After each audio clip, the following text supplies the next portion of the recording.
This is Dimitri Ross doing what he loved.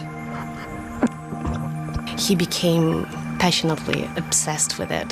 That was his whole life. So he lived and breathed scuba diving. He loved taking videos and photographs underwater. He loved the ocean itself. But these images of him freediving are also a chilling record of the final moments of Dimitri's life.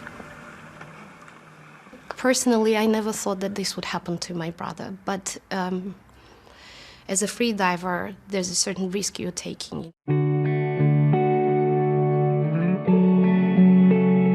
Originally from Uzbekistan, the Ross family came to Australia as refugees.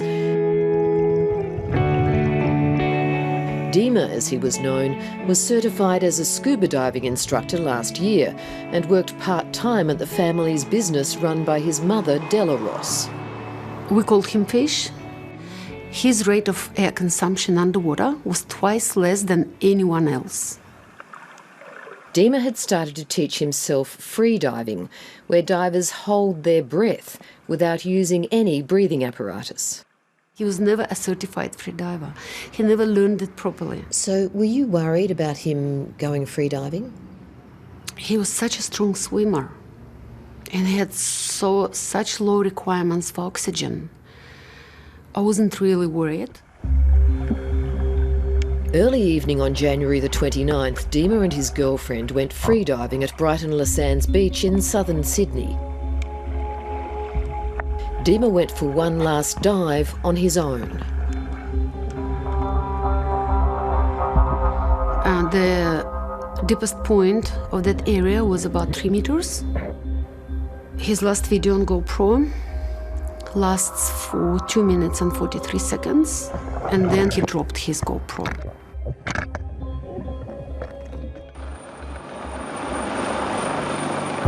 Dima failed to resurface. Footage captured on the day shows the unfolding drama. His family has tried to piece together what happened. We suspect that it was a shallow water blackout. He lost consciousness, and he was wearing a weight belt that was 4.5 kilos, so he could not possibly resurface. He would still have had up to 10 minutes when he could have been located, rescued, and resuscitated. For some reason, alarm wasn't raised in these crucial moments. Della Ross says the divers weren't properly equipped to help her son. There were 3 people in very buoyant wetsuits, but not weighted down, so which would make it impossible to submerge and properly look for the body. And if it was even the normal scuba diver, not even a professional, they would have found him straight away, because the area was so small and it was so shallow. More than an hour after the first 000 call, Della Ross and Dima's stepfather Thomas were contacted at their nearby dive shop. They headed to the beach. Thomas dived and he found him in less than 3 minutes.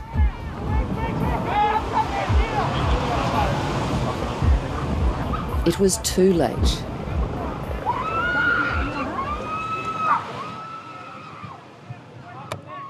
My life as I knew it has finished. So we're taking one day at a time, and it's very difficult.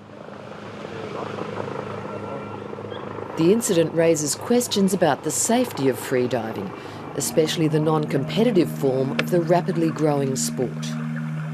Freediving is just about holding your breath, and whereas the competitive sport might be about doing it for as long or as far as deep as you can, the recreational side can be as simple as people going out and having a snorkel. It's absolutely exploding in popularity, so we're seeing a doubling every year of the people in the recreational side of the sport, and we are also seeing doubling every 4 years in the competitive side. Freediver Jodie Fisher believes there's only been one recorded death in the competitive form of the sport.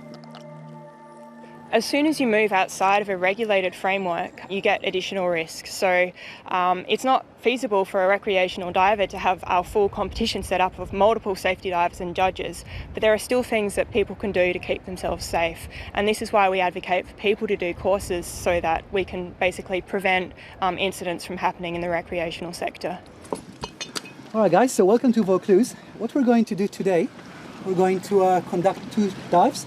And we're going to be heading that way. If you see the float, the depth over there is around 12 meters. And Champion freediver Erez Beatus has been competing in the sport for more than 20 years and now runs courses.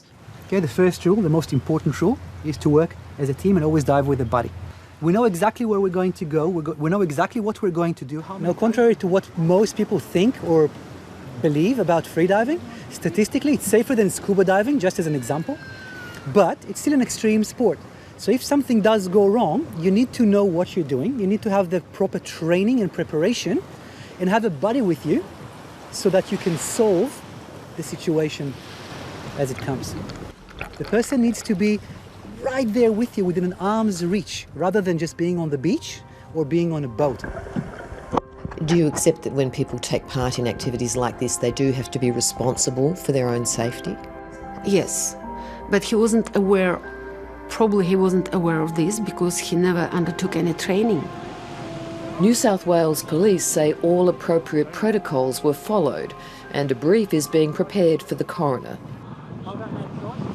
We'll be asking the coroner and relevant authorities to establish a volunteer rescue divers unit, the same like we have lifesavers and surf volunteers who can be on standby, and as soon as they get alerted, they can go and try to save someone.